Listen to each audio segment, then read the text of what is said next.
Big boss Malayalam season 4 മലയാളി പ്രേക്ഷകർക്ക് ഒന്നടങ്കം സുപരിചിതമായി മാറിയ താരമായിരുന്നു doctor Robin Radhakrishnan. Robin big ബോസിന് ശേഷവും തൻ്റേതായ കരിയർ ബിൽഡ് ചെയ്തെടുത്തു എന്നുള്ളതാണ് മറ്റു മത്സരാർത്ഥികളെ അപേക്ഷിച്ച് റോബിൻ്റെ പ്രത്യേകത. ഇപ്പോഴും ഫാൻസിനൊരു കുറവുമില്ലാത്ത റോബിൻ രാധാകൃഷ്ണൻ പ്രമുഖ പാർട്ടിയിൽ സ്ഥാനാർത്ഥിയായി മത്സരിച്ചിരുന്നു. ഇന്നായിരുന്നു അതിൻ്റെ റിസൾട്ട്.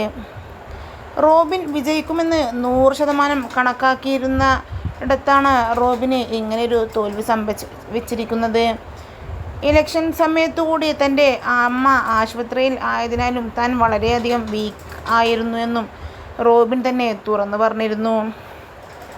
എന്തായാലും അത്രയേറെ കഷ്ടപ്പെട്ടിട്ടും ഇങ്ങനെയൊരു തോൽവി താൻ പ്രതീക്ഷിച്ചില്ല എന്നാണ് റോബിൻ തുറന്നടിച്ചത്. എന്തായാലും മറ്റു മത്സരാർത്ഥികൾക്കെല്ലാം ആശംസയേകി റോബിനും എത്തുമ്പോൾ ഇത് താങ്ങാനാവുമോ റോബിൻ?